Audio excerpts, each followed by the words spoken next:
Whoa! Wow. Hi. You look so good. Thanks. I do this all the time. Yeah. Wow. Walking down the aisle today, I can't help but think back to our first date when I locked eyes with you across a long runway of pavement in front of the Whitney Museum. I made eye contact with you and I thought, dang, this guy is cute. Although I had no idea what the future held, it was clear to me from day one that you were unlike anyone I'd ever met. Someone who valued excellence and grit. Someone who was filled with faith. Someone who was curious, hardworking, and just the right amount of wild.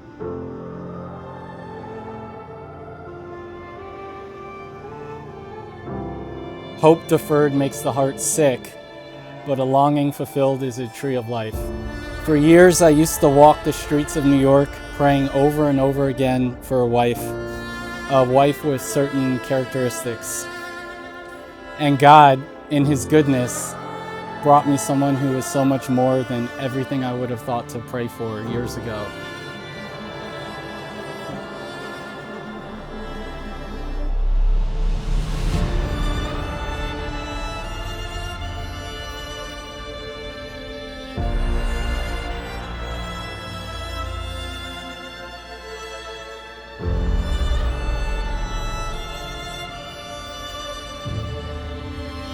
Who gives this woman to this man?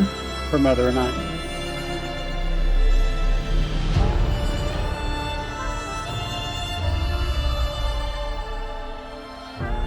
Later tonight, we will slow dance to our first dance song together.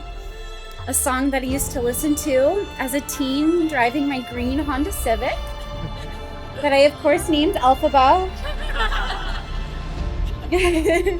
And I'd wonder as a 15-year-old girl if maybe there was a world where God would give me someone who would treasure me like this song describes. And I can't believe I get to stand here today in front of our most favorite people and say that I found that. Falling for you has been the most risky, the most exciting, and the most safe experience of my life.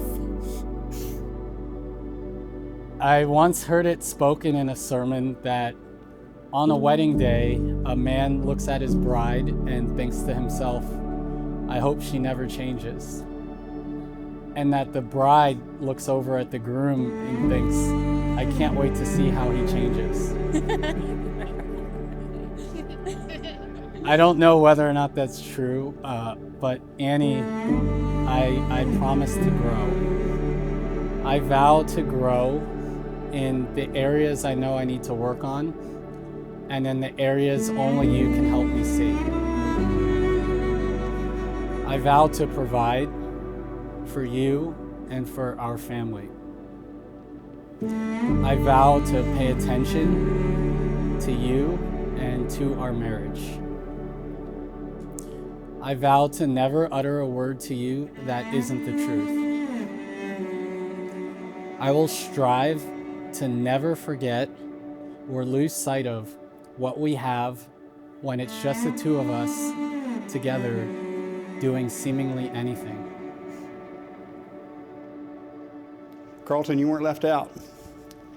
We were praying for you too. We prayed that we didn't know you by name. That would have simplified things a lot for many, many years. But we were praying that God, simultaneous, while Annie was growing up and maturing, that God was raising a young man, both spiritually and physically, and maturing you to be the perfect match for our daughter Annie, and God answered that prayer. Annie, I love the way you glow in the dark, how the moonlight reflects the contours of your face and it just shines. I love how halfway through an evening you become even more beautiful. You once told me that I light up your life. And I pray that God will equip me to continue to do so until my very last day on this earth.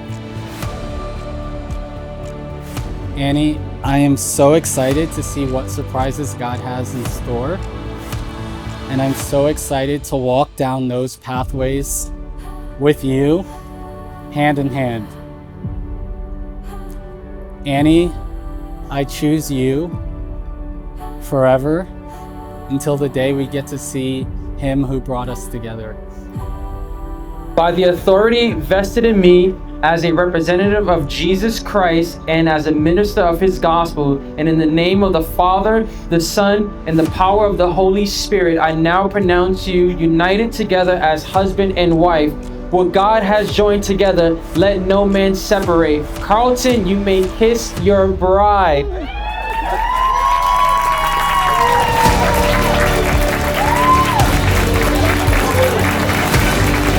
Ladies and gentlemen, it is my honor to introduce you for the very first time, Mr. and Mrs. Carlton Moore.